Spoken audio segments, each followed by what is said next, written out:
Buen día, que la gracia y la paz del Señor sean con todos ustedes. Bienvenidos a el estudio bíblico del domingo, aquí en Capilla Calvario, Iglesia El Camino. Les damos las bienvenidas a aquellos que ya nos acostumbran a acompañarnos y a aquellos que puedan encontrarse en vivo. Ojalá que se queden con nosotros y que tomen sus Biblias y que estudiemos juntos la palabra del Señor. Es nuestro propósito, es solamente eso, la palabra del Señor, las Escrituras, estudiarlas y de edificarnos por medio de ellas. Estamos aquí en Iglesia Capilla Calvario, Iglesia El Camino. Estamos en Pajacuarán, Michoacán, posicionados en la carretera rumbo a San Gregorio, pasando la Alameda, pasando el Arco. Aquí, ahí los que estén interesados van a ver el anuncio ahí afuera en la carretera. Aquí estamos adentro de las parcelas, como quien dice, y aquí los esperamos. Todos son bienvenidos. Aún aquellos que puedan encontrarse en vivo y que no tienen una relación con nuestro Señor, les invitamos con más razón para que nos acompañen aquí a estudiar la palabra del Señor. Y es todo lo que hacemos. No proclamamos religión, proclamamos la relación que tenemos con Jesucristo nuestro Señor, y los invitamos cordialmente a que vengan y nos acompañen en presencia a estudiar la palabra de Dios. Ahorita estamos estudiando el capítulo 13 del libro de los Hechos. La vez pasada, como los que ya saben, nos acompañan, saben que leemos la Biblia libro por libro, capítulo por capítulo y versículo por versículo. Pues nos quedamos la vez pasada en el versículo 5 del capítulo 13 del libro de los Hechos, y hoy continuaremos. Y vamos a leer básicamente de nuevo. Ya saben que nosotros nos place, nos gusta leer el texto y después entrar en el contexto de nuestro estudio. Así que vamos a leer otra vez desde el versículo 1 hasta el versículo 32 y después entraremos en el estudio de la palabra. Dice la palabra del Señor en el capítulo 13. Antes que se me olvide, mientras buscan ahí el capítulo 13 en sus Biblias del libro de los Hechos, también estaremos en YouTube en un par de horas. Esta misma grabación estará el video ahí en YouTube para que, si gustan compartirnos con amistades, con amigos, que simplemente vean lo que es como lo que hacemos aquí. Si les gusta, pues compártanos y ayúdenos a propagar la palabra del Señor. Y sin más ni más, vamos a entrarnos de nuevo ahora sí a la palabra del Señor. Capítulo 13, desde el versículo 1 al 32 vamos a leer. Dice: había entonces en la iglesia que estaba en Antioquía profetas y maestros: Bernabé, Simón, el que se llamaba Niger, Lucio de Cirené, Manahem, el que se había criado junto a Herodes, el tetrarca, y Saulo. Ministrando estos al Señor y ayunando, dijo el Espíritu Santo: apartadme a Bernabé y a Saulo para la obra que les he llamado. Entonces, habiendo ayunado y orado, les impusieron las manos y los despidieron. Ellos entonces, enviados por el Espíritu Santo, descendieron a Seleucia, y de allí navegaron a Chipre, y llegados a Salamina anunciaban la palabra de Dios en las sinagogas de los judíos. Tenían también a Juan de ayudante, y habiendo atravesado toda la isla hasta Pafos, hallaron a cierto mago falso profeta judío llamado Bar-Jesús, que estaba con el procónsul Sergio Paulo, varón prudente. Llamando a Bernabé y a Saulo, deseaba oír la palabra de Dios. Pero le resistía Elimas, el mago, pues así se traduce su nombre, procurando apartar de la fe al procónsul. Entonces Saulo, que también es Pablo, lleno del Espíritu Santo, fijando en él los ojos, dijo: oh, lleno de todo engaño y de toda maldad, hijo del diablo, enemigo de toda justicia, ¿no cesarás de trastornar los caminos rectos del Señor? Ahora pues, he aquí, la mano del Señor está contra ti, y serás ciego y no verás el sol por algún tiempo. E inmediatamente cayeron sobre él oscuridad y tinieblas, y andando alrededor buscando quien le condujese de la mano. Entonces el procónsul, viendo lo que había sucedido, creyó maravillado de la doctrina del Señor. Habiendo zarpado de Pafos, Pablo y sus compañeros arribaron a Perge de Panfilia, pero Juan, apartándose de ellos, volvió a Jerusalén. Ellos, pasando de Perge, llegaron a Antioquía y a Pisidia, y entraron en la sinagoga un día de reposo, y se sentaron. Después de la lectura de la ley de los profetas, los principales de la sinagoga mandaron a decirles: varones hermanos, si tenéis alguna palabra de exhortación para el pueblo, hablad. Entonces Pablo, levantándose, hecha señal de silencio con la mano, dijo: varones israelitas, de los que teméis a Dios, oíd. El Dios de este pueblo de Israel escogió a nuestros padres y enalteció al pueblo, siendo ellos extranjeros en tierra de Egipto. Y con brazo levantado los sacó de ella, y por un tiempo como de 40 años los soportó en el desierto. Y habiendo destruido 7 naciones en la tierra de Canaán, les dio en herencia su territorio. Después, como por 450 años, les dio jueces hasta el profeta Samuel. Luego pidieron rey, y Dios les dio a Saúl, hijo de Cis, varón de la tribu de Benjamín, por 40 años. Quitando les levantó por rey a David, de quien dio también testimonio diciendo: he hallado a David, hijo de Isaí, varón conforme a mi corazón, quien hará todo lo que yo quiero. De la descendencia de conforme a la promesa, Dios levantó a Jesús por salvación a Israel. Antes de su venida predicó Juan el bautismo del arrepentimiento y todo el pueblo de Israel. Mas cuando Juan terminaba su carrera, dijo: ¿quién pensáis que soy? No soy yo él, mas he aquí viene tras mí uno de quien no soy digno de desatar el calzado de sus pies. Varones, hermanos, hijos, linaje de Abraham, y los que estén entre vosotros, teméis a Dios, y a vosotros es enviada la palabra de esta salvación, porque los habitantes de Jerusalén y sus gobernantes, no conociendo a Jesús, ni las palabras de los profetas que se leen todos los días de reposo, las cumplieron al condenarle, y sin hallar en él causa digna de muerte, pidieron a Pilato que se le matase. Y habiendo cumplido todas las cosas que de él estaban escritas, quitándolo del madero, lo pusieron en el sepulcro. Mas Dios le levantó de los muertos, y él se apareció durante muchos días a los que habían subido juntamente con él de Galilea a Jerusalén, los cuales ahora son sus testigos ante el pueblo. Y nosotros también os anunciamos el evangelio de aquella promesa hecha a nuestros padres. Señor, le damos gracias. Le pedimos, Señor, que bendiga este tiempo. Y venimos delante de usted, Padre, en el nombre de Jesús. Le pedimos, Señor, que usted transmita su palabra, Señor. Que nos bendiga con ella y nos edifique, Señor. Y que vayamos siendo transformados y edificados, Señor, por medio de ella, conociendo más de usted y de las grandes obras que usted ha hecho en esta tierra, Señor. Ayúdanos, Señor, denos su unción, denos su bendición, Padre. Se la pedimos en el precioso y maravilloso nombre de Jesucristo nuestro Señor. Amén. Bueno, aquí ya vemos el texto, vamos a estudiar ahora el contexto. La vez pasada leímos hasta el versículo 5, así que ahora vamos continuando. Ya saben que como ellos llegaron ahí y traían con ellos a Juan Marcos, cómo ellos llegaron a ese lugar en su primer viaje misionero. Y aquí ya vemos que después de haber leído la palabra ante los judíos y a los no judíos, vinieron ahora, dice aquí que atravesaron toda la isla hasta Pafos, dice el versículo 6, y hallaron a cierto mago, falso profeta, judío llamado Bar-Jesús. Y dice el versículo 7 que estaba con el procónsul Sergio Pablo, varón prudente.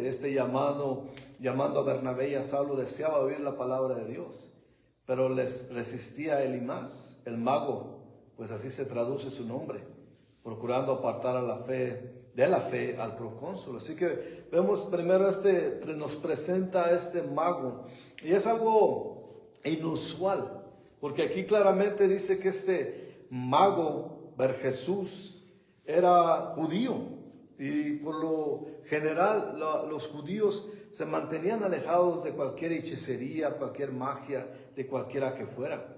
Así que todo esto vemos que él tenía cierta influencia, quizás por el hecho de ser hechicero, de ser mago, y tenía influencia sobre Sergio Pablo, el procónsul, que estaba allí, que era la autoridad en ese lugar.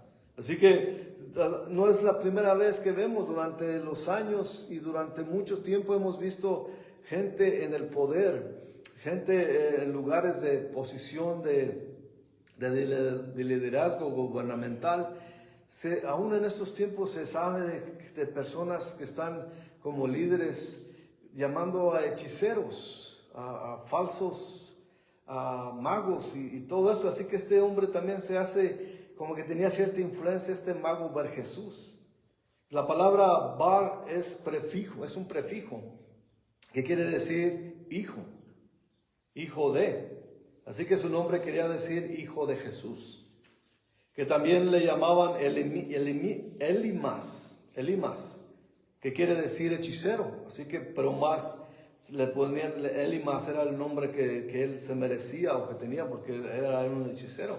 Y vemos aquí que se oponía al evangelio. Quiere decir que tenía influencia para decirle al procónsul que ni siquiera los escuchara. Pero el procónsul, como vemos, él fue quien llamó los llamó a Bernabé y a Saulo.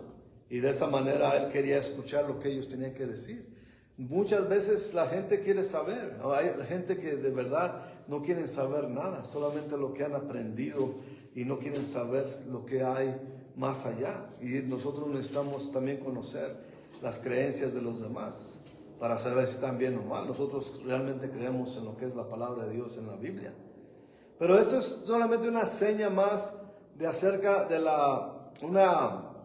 como ejemplo del trigo y la cizaña que está en la parábola del Señor, que está en Mateo 13, versículo 24 al 30. Ahí podemos ver, y voy a parafrasearlo básicamente. Es ahí cuando el Señor habla de la gente que siembra, y la gente como que va a descansar, a dormir, y llega el enemigo de noche y siembra la cizaña, o la mala hierba, como se le dice.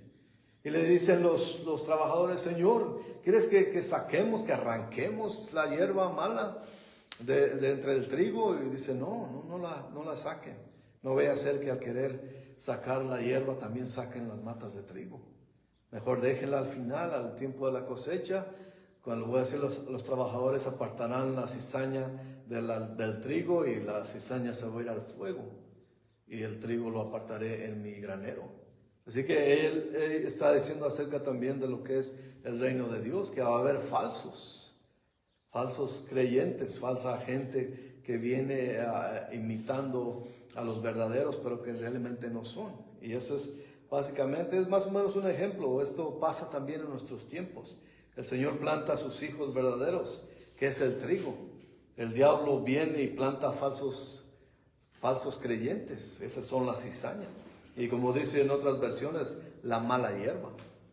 Pero Pablo, lleno del Espíritu Santo, se dio cuenta de Elimas. Aquí vemos, pues era claro que Elimas se oponía. También vemos que Pablo fácilmente reconoció a este hombre. Pero Pablo, valiente, él tenía su seguridad y que el Espíritu Santo estaba con ellos dos. Así que vemos cómo lo enfrenta Pablo a Elimas. Le dice del versículo 9 hasta el 11. Entonces Saulo, que también es Pablo, vemos que aquí es la primera vez que se traduce o se transfiere de Saulo a Pablo. Lleno del Espíritu Santo, fijando en él los ojos, vemos eso también, que lo miraba directamente, sin rodeos, directamente a él. Lo estaba a él también corrigiendo, básicamente le estaba enfrentando. Dice el versículo 10, dijo: oh, lleno de todo engaño y de toda maldad, hijo del diablo, enemigo de toda justicia, no cesarás de trastornar los caminos rectos del Señor. Como diciendo, esto está haciendo mal, estás torciendo. Acordemos que Elimas era judío. Y dice el versículo 11, ahora pues, he aquí, la mano del Señor está contra ti. Serás ciego y no verás el sol por algún tiempo. E inmediatamente cayeron sobre él oscuridad y tinieblas, y andando alrededor buscaba a quien le condujese de la mano. Este milagro sirvió para que el procónsul se diera cuenta de que Pablo y Bernabé eran siervos del Dios verdadero. Y pudo distinguir que entre el falso y lo verdadero. Supo quién era el trigo y quién era la hierba mala. O sea, supieron quién de verdad tenía la palabra de la verdad. Y vemos que el otro era un simple hechicero que quizás engañando a la gente tendrían ganancias de ello. Vemos hoy en día muchos que tienen y mucha concurrencia de mucha gente que cree en eso. Que creen mejor en la hechicería y en la magia que la palabra de Dios. Hay mucha gente que lo es así. Y la palabra de Dios es clara, nos tenemos que mantener alejados de toda clase de hechicería, ni siquiera tener parte en ello. Pero hay mucha gente que prefiere eso en vez de la palabra de Dios, porque ellos buscan pócimas, buscan maneras de actos mágicos que los puedan librar de sus problemas. Pero no va a ser así, solamente lo que le van a quitar de ellos va a ser su dinero, y es lo que hacen. Pero la gente no entiende. Vienen a esas personas para poder quitar sus problemas del medio cuando aumentan sus problemas. Así que de esa manera nosotros vemos aquí también ese procónsul cambió de parecer. A él ya no le importaba más este hechicero, porque entonces dice aquí el versículo 12 que él vio, así como el hechicero al mago le quitó la luz de sus ojos con palabra de Pablo, que el Espíritu Santo se los quitó. Ahora el procónsul ve con claridad, se le abrieron los ojos a él, porque dice el versículo 12, entonces el procónsul, viendo lo que había sucedido, creyó, maravillado de la doctrina del Señor. Así que el procónsul tomó la decisión de creer en los que servían a Dios, y por esa señal fue salvo, como dice la palabra. Así que todo lo que vemos aquí es eso, que él porque vio señal, porque vio el poder del Espíritu Santo en Saulo, en Pablo, ahora que ya se va transicionando su nombre de Saulo a Pablo. En Hebreos nos dice la palabra, en Hebreos 2, versículo 4, testificando Dios juntamente con ellos, con señales y prodigios y diversos milagros y repartimientos del Espíritu Santo según su voluntad. Ahora vemos, y muchos dirán, ya no hay esos prodigios, ya no hay esas señales, no esos diversos milagros. Yo creo que sí existen y pueden existir, pero el Señor ve la incredulidad de la gente y hace mucho que, como no hace milagros, claro que lo sigue haciendo. El Señor sigue haciendo milagros, pero ahora la gente ha corrompido tanto esa enseñanza que ahora ya el Señor no se mueve de esa manera. Vemos tanta gente que los falsos maestros de la palabra también usan estas cosas para llamar a la gente y anunciar, este día es noche de milagros, vengan y se les hará su milagro, vengan con fe. Van y tumban a la gente, les soplan o hasta la escupen, algunos llegan osadamente haciendo esa clase de artimañas y los tumban, los escupen, hasta los patean, los tiran para que sean sanados, y no resulta. Muchas veces son parte de su mismo grupito que hacen esas mañas para enseñar a la gente, y muchas veces cuando van a gente verdadera que les dicen que no funcionó, les dicen que es por falta de fe. Pero esos trucos ya siguen prevaleciendo en las iglesias, lastimosamente. Hay muchos que usan eso como hechicería también, y eso es lo que tuercen, como dijo Pablo, le dijo al que estaba torciendo, que era toda maldad, que trastornaba los caminos del Señor. Y eso es lo que hacen los falsos maestros, que trastornan los caminos de Dios y malinterpretan la palabra. Y tenemos que tener nosotros esa precaución de no hacer tales cosas, porque eso es una ofensa ante el Señor. El hechicero seguro que hacía trucos y magias que sorprendían a la gente. Hoy en día hay muchos que hacen trucos y magia para sorprender a la gente. Y hay unos que se llenan de mañas para sorprender a la gente, de decirles lo que ellos son y de dónde vienen. Y tienen sus trucos para hacer todo esto. Así que la autoridad de Dios está para aquel que lo obedece, no para aquel que quiere sacar a beneficio de aquellos que son no tan sabios de la palabra del Señor, porque si no conoces la palabra del Señor, entonces caes en estos trucos, en esta hechicería, en esta clase de mañas que tienen. Así que por eso es importantísimo conocer la palabra del Señor. Ellos nadie puede hacer milagros a placer, ni decir esta noche es milagros, o ven, fórmate y oraré y va a haber un milagro en ti. Dios es el que hace los milagros, no es de automático, no es una fórmula mágica. Así que tenemos que tener con esto. Claramente el Espíritu del Señor estaba con Saulo y Bernabé. Así que la autoridad es dada por el Señor Jesucristo, no por nadie más. Todo lo que podemos hacer es, el Señor hace milagros, venimos a Él en oración y en súplica. Y como vimos al principio de nuestro estudio, que ayunando y orando, como ellos fueron apartados por el Señor, Bernabé y Saulo, ayunando y orando. Y el Señor se manifestó y dijo, apártenme estos dos, porque estos los voy a mandar juntos a que me sirvan. Es así como obra el Señor. El Señor no hace circos, ni hace planes, ni tu mejor vida hoy. Él lo que quiere es obediencia y humillación delante de Él. Así que eso es, si notaron en el versículo 9, les digo de nuevo, es la primera vez que se nombra a Saulo como Pablo. La explicación que dan los eruditos acerca de esto es que como era ciudadano romano, tenía su nombre judío y también su nombre romano. Y en judío era Saulo y en el romano era Pablo. Pablo, y por eso nosotros lo llamamos Pablo. Así que esto lo podemos ver que tiene cierta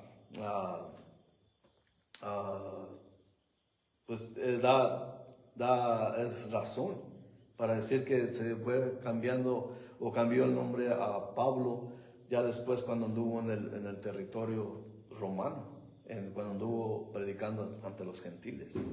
Y aquí vemos también en el versículo 13 que dice, habiendo zarpado de Pafos, Pablo y sus compañeros arribaron a Perge de Panfilia, pero Juan, apartándose de ellos, volvió a Jerusalén. Sabemos, la vez pasada vimos que se llevaron a este joven Juan Marcos, y aquí vemos un acontecimiento por el escritor que escribió esto por medio del Espíritu Santo, el doctor Lucas.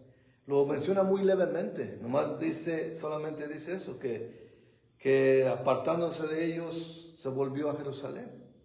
Pero sabemos que esto molestó mucho a Pablo. Se apartó de ellos y se regresó a Jerusalén. Como quien dice, aquí el escritor no dice nada en contra de él. Pues sabemos después que en la realidad Juan Marcos lo que hizo fue desertar ese viaje misionero. Él desertó. Él enseñó un lado de cobardía. Y solamente podemos nosotros pensar, y algunos maestros hablan de eso.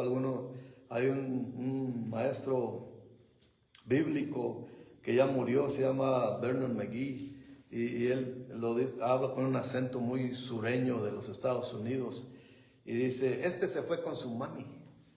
O sea que vio su mamá era una miembro prominente de la iglesia, nos acordaremos de eso. Ahí en la casa de Juan Marcos fue cuando llegó Pedro después de ser liberado de la cárcel. donde estaban todos orando, si nos acordamos de eso. Así que quizás Marcos, llegando allí a Perge de Panfilia, pudo ver de primera mano el paganismo y el peligro físico que ellos podían sufrir allí. Y era lo difícil que era predicar la palabra allí. Así que decidió que después de todo no era su llamado ser misionero. Así que se dirige a otra dirección, y esa dirección es a su casa. Después vemos a Pablo, que se rehúsa a llevar a Marcos otra vez con ellos. Después lo veremos en este mismo libro de los Hechos. Veremos cómo de una manera sirve para la separación de Pablo y Bernabé. Cada quien se va por su lado, porque Bernabé quiere llevarse de nuevo a Juan Marcos.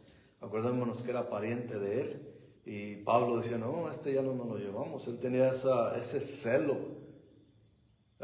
Quizás el que estaba mal en esta situación, no puedo decirlo, pero sería Pablo mismo. Bernabé era el hombre exhortador, si nos acordamos.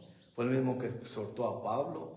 Fue el que lo defendió cuando no le creían que era salvo.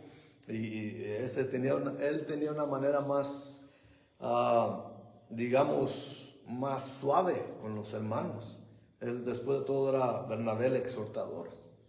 Y Pablo como que tenía ese celo de decir, no, aquí vamos adelante. Y aquí quiero valientes que no se rajen, quizá. Eso es solamente mi pensamiento, no está escrito allí. Pero de esa falla ya no lo quiso Pablo, pero veremos que por un tiempo nada más, que después lo veremos que lo recibe. Pero gracias a Dios que Dios no es como Pablo, que nos desecha a la primera. Cuando fallamos, Él nos da una oportunidad más. Y a Marcos también se la dio. Después vemos que el mismo Pablo, ya tarde en su vida, cerca de su muerte, reconoció que Juan Marcos era un gran valioso miembro de la iglesia, porque él lo dijo en Timoteo, en 2 de Timoteo, capítulo 4, versículo 11, ahí dice, solo Lucas está conmigo, toma a Marcos y tráele contigo, porque me es útil para el ministerio. Así que el Señor, de nuevo, levantó a Juan Marcos después de haber fallado de esa manera, y Juan Marcos siguió sirviendo al Señor. Este es el mismo Marcos que escribió el Evangelio de Marcos. Un error en su vida no lo definió. Gracias a Dios por las segundas oportunidades. Lo que hay que aprender de esto es que Dios no se deshace tan rápida y fácilmente de nosotros. La gente sí, claro que también depende de la clase de daño que podamos hacer a los demás. Depende de que no quieran saber más de uno, porque podemos causar daño, pero gracias a Dios que Él no es así. Dios no nos está recordando cada momento. Acordémonos que esta frase que alguien dijo, no me acuerdo quién dijo, pero que es muy cierta, que Dios, más bien dicho, el enemigo nos llama por nuestros errores y Dios nos llama por nuestro nombre. Así que cuando alguien te está, recuerde tus errores, tus pecados, no los oigas, esa es la voz del enemigo, que siempre te echan en cara eso. Pero Dios siempre te llama por tu nombre. Aquí podemos ver, no vemos aquí, quizás sufrió mucho Juan Marcos por su error. Y él quizás algún tiempo llegando con su familia, porque ellos eran cristianos, su familia, de seguro le levantaron en oración.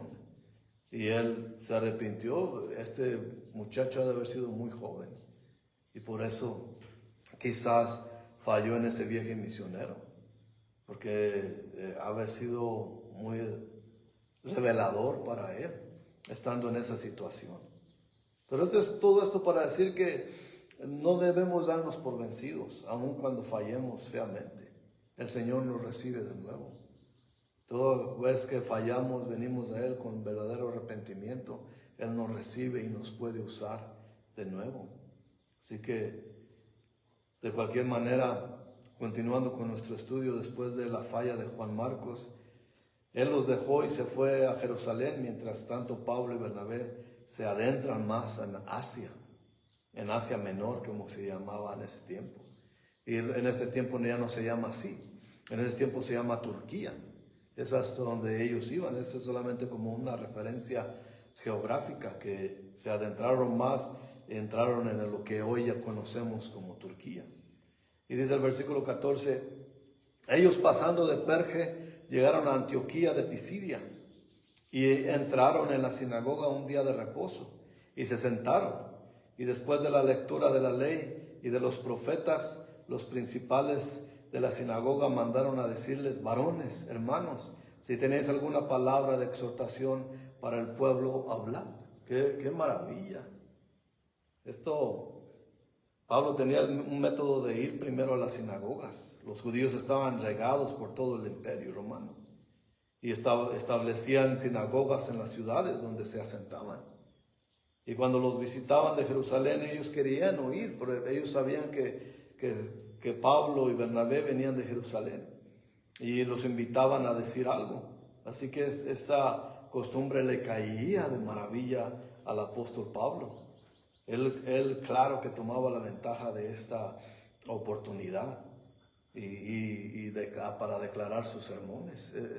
Era maravilloso. Hoy en día no podemos nosotros ir a los centros religiosos paganos porque nos corren. No podemos entrar allí y decir: vamos a hablar. No nos invitarían allá a hablar para nada.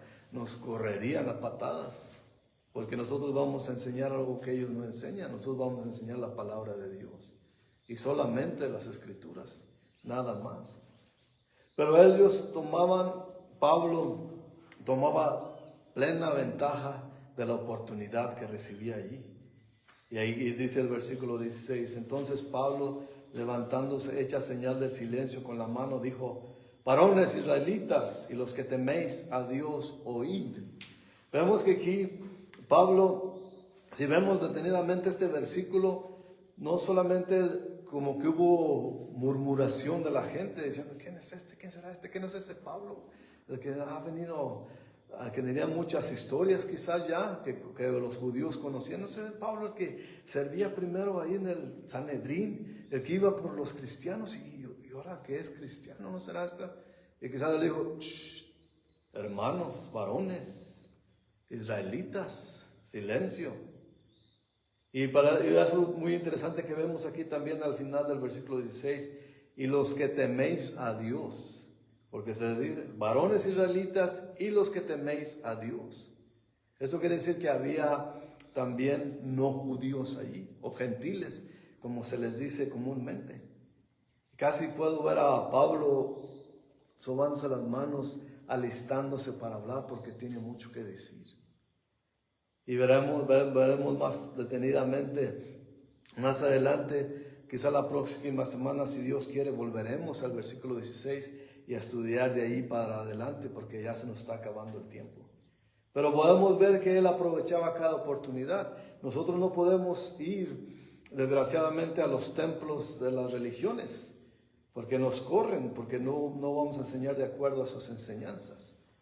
Nosotros tenemos la enseñanza de Jesús, que Él dijo: yo soy el camino y la verdad y la vida, y nadie viene a Dios sino por mí.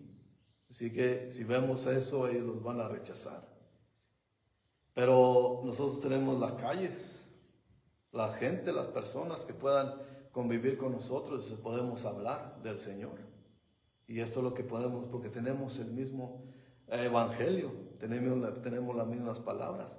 Cuando regresemos la semana que entra, si Dios quiere, vamos a ver que el sermón de Pablo es el mismo sermón que usó Esteban, cuando mismo Pablo lo vio morir y que él estaba de acuerdo en la muerte de Esteban.